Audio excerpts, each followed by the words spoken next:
Welcome to the real world of corporate management. Today, we're jumping right into the ultimate explainer on the workforce planning journey. Whether you're gearing up to ace those upcoming university exams, or you're preparing to step into a future career as a business consultant or HR leader, you are absolutely in the right place.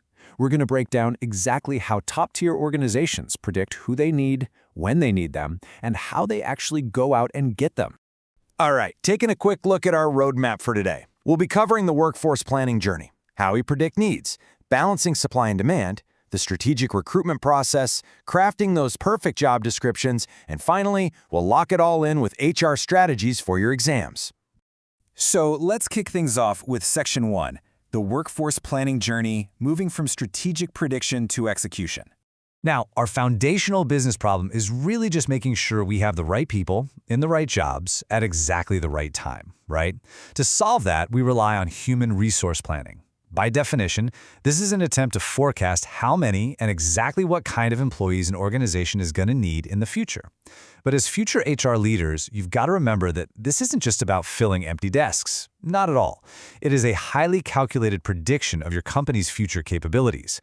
You literally have to look at the demand for your products, consider future expansion, diversification, and overall growth, while also factoring in natural attrition, things like anticipated retirements, resignations, and terminations.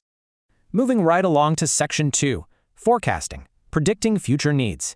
It's really the art of the estimate. To make these strategic predictions, we have to open up the consultant's toolkit. And what's super interesting here is the massive contrast between the two main techniques.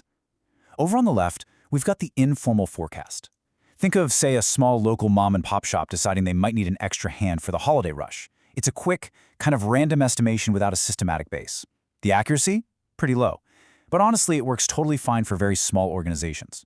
But compare that to a major global corporation. They are absolutely depending on the formal expert survey on the right. This is a highly systematic estimation of future HR demand, and it's conducted via structured surveys sent out to department heads and industry experts.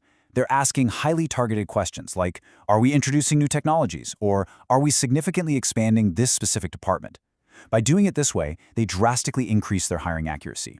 Which brings us to Section 3, balancing supply and demand, the core conflict of the whole process. So once a business actually has its forecast, it inevitably runs into the central challenge of workforce planning, which is the balancing act. You can really think of this like a giant scale. On one side, you have your internal labor supply. That's the current employees you already have on the payroll. On the other side, you have your labor demand, the number and the specific type of employees your forecast says you are going to need. Your main job? Keep this scale perfectly balanced. But of course, what happens when it tips? Let's say your corporate demand suddenly outpaces your supply. Imagine you just successfully opened a massive new branch of your retail store. Well, now you have a labor shortage. To fix it, you have to apply these specific practical remedies. You might start with some quick fixes, like simply providing overtime to your existing staff or promoting your current employees to take on new roles. You can also upskill your workforce with targeted training and development. Or you might look at capital substitution, which, by the way, is just a fancy consultant term for replacing human labor with automation and technology. And hey, if you still need people after all that, you move to external hires, bringing on casual, part-time, or eventually brand new permanent employees. Now, let's completely flip that scenario. Imagine a manufacturing factory that just fully automated its assembly line, and suddenly they're facing a labor surplus. They literally have more people than they need to run the business.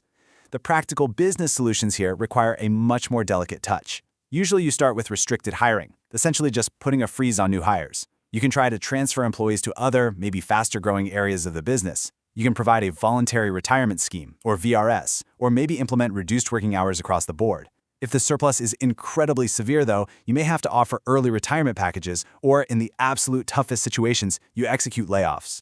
All right, let's dive into Section 4, the strategic recruitment process, executing the plan.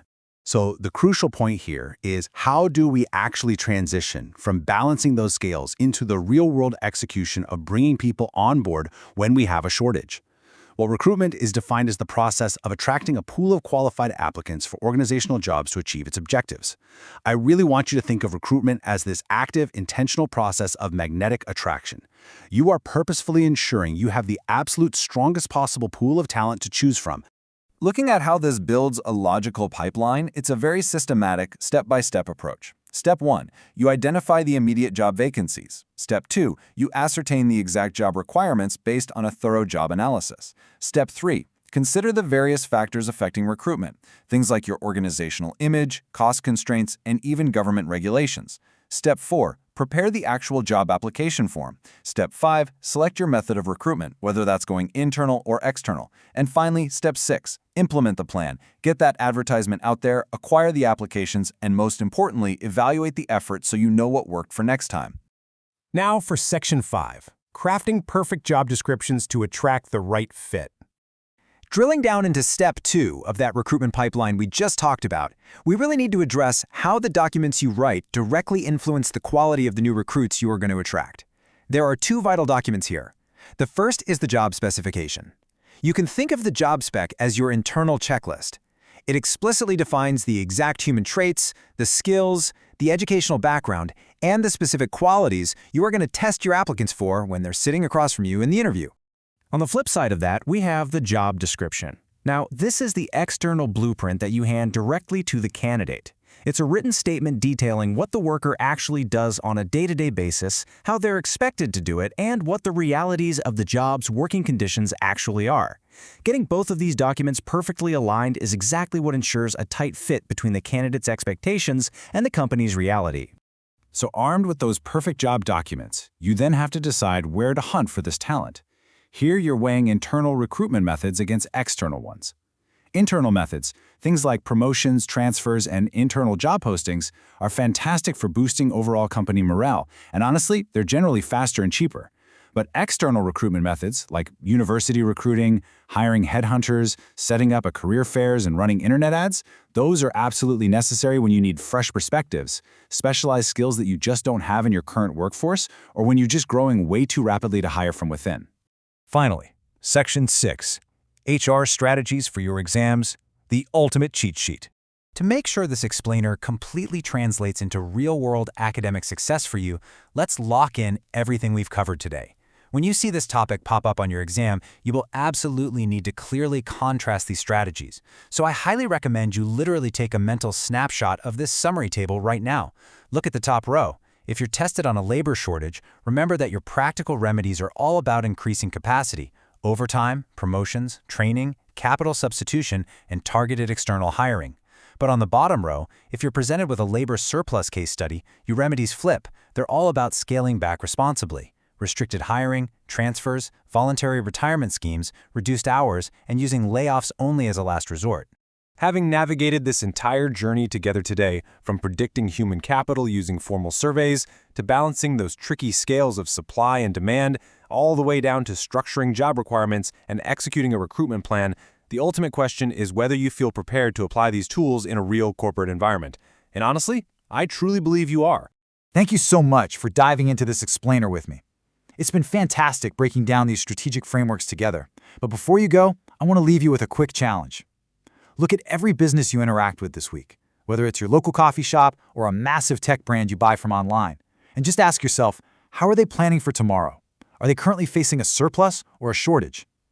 Good luck on your exams, and I'll catch you